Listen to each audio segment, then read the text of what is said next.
इस देश की मजबूत बुनियाद की नींव न्यायपालिका है। सियासत के मसले हो, संविधान के मसले हो या फिर आम लोगों के मसले हो, जब कहीं से भी इंसाफ नहीं मिलता तो हर शख्स कोर्ट ही जाता है और वहां पर उसे इंसाफ मिलता है। लेकिन पहली बार है जब मुस्लिम समाज के बड़े नेता अरशद मदनी ने देश की न्यायपालिका पर न सिर्फ विवादित बयान दिया है बल्कि फैसले के तरीकों पर भी सवाल खड़े किए हैं। जी हां, अरशद मदनी ने सुप्रीम कोर्ट से लेकर के वाराणसी के जिला कोर्ट तक के फैसले को लेकर के सवाल उठाए हैं, कई गंभीर आरोप लगाए हैं। मदनी ने 2 कदम और आगे बढ़ गए और कहा कि देश में अब सबूतों के आधार पर नहीं बल्कि धर्म के आधार पर फैसले हो रहे हैं। उन्होंने ये भी कहा कि अलग बात है कि हमारा संविधान धर्मनिरपेक्ष है, लेकिन शायद अरशद मदनी को ये बात समझ नहीं आ रही।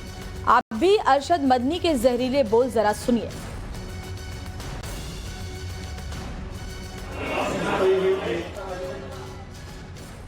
और वो कानून जो 3-3, 4-4, 5-5 साल कॉलेजों के अंदर पढ़ा करके आदमी को तैयार किया, उन्हें सबको आग लगा दीजिए।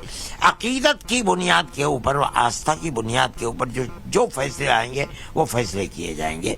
मैं ये समझता हूँ कि ये मुल्क की अदलिया और कोर्ट के लिए 20 करोड़ लोग जो हिंदुस्तान में बसते हैं उनका इस तरफ चलना और ये ख्याल करके आज मुल्क में पहली मर्तबा ये ऐलान करना कि हमें ठेस पहुंच रही है इस मसले के अंदर और हमें कोर्ट से तवक्को नहीं हो रही है कि अगर रविश यही चलेगी तो चाहे वो किसी भी अकलियत का फर्द हो, चाहे वो सिख हो, चाहे वो जैन हो, चाहे वो मुसलमान हो, चाहे वो ईसाई हो, किसी मसले के अंदर उसको फैसला नहीं मिलेगा। अगर मुकाबले के अंदर तनाव है और उसके अंदर अकीदत अक्सरियत की उसके अंदर दखल रखती है तो उसके अंदर उसके मुकाबले के अंदर कानून बेकार और बेअसर हो जाएगा।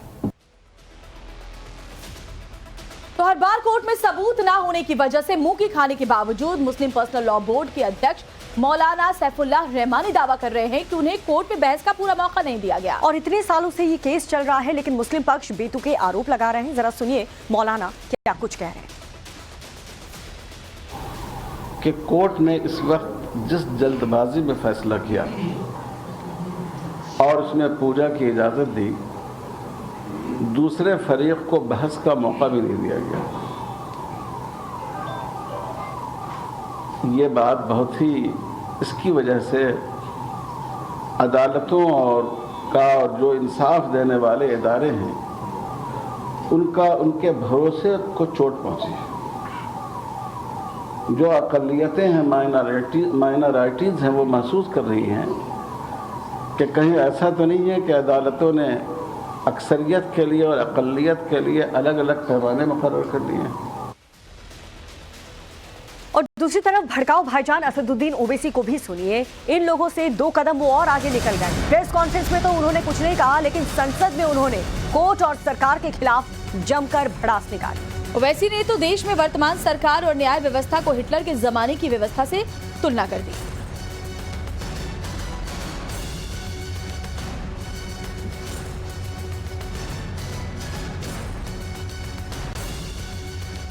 भारत में 14% मुसलमान जो आबादी के लिहाज से 17 करोड़ आते हैं, वो आज पिछले 10 साल में नरेंद्र मोदी की सरकार में अपने आप को एक गैर यकीनी कैफियत में पाते हैं।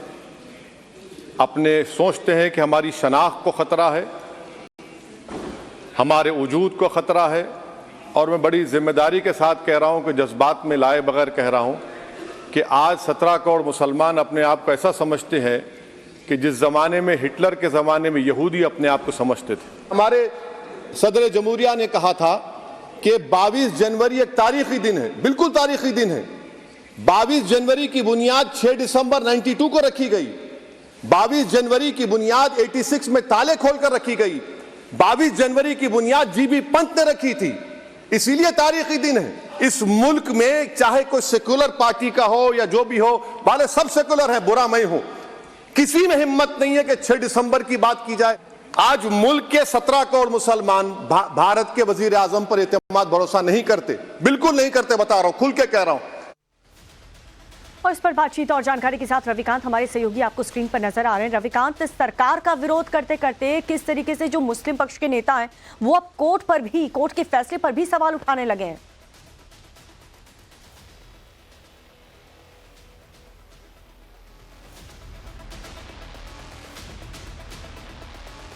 रविकांत, आपकी आवाज नहीं आ पा रही हम तक, एक बार फिर से आपका रुख करेंगे, लेकिन बड़ी खबर आपको बताएं। देखिए कैसे ये जो तमाम मुस्लिमों का खुद को हिमायती बताते हैं वो दरअसल मुस्लिमों को उकसाने और भड़काने के लिए कैसे विवादास्पद बातें कह रहे हैं, वो हम आपको एक के बाद एक दिखा रहे हैं। फिर शायद अरशद मदनी की हम बात करें या फिर हम बात करें भड़काऊ भाईजान ओवैसी की, उनका साफ साफ कहना है कि अब जिस तरह से फैसले न्यायपालिका के जरिए आ रहे हैं वो फैक्ट बेस्ड नहीं है बल्कि धर्म बेस्ड है, और इस तरह की बातें करके जानबूझकर वो माहौल खराब करने की कोशिश में लगे हुए हैं।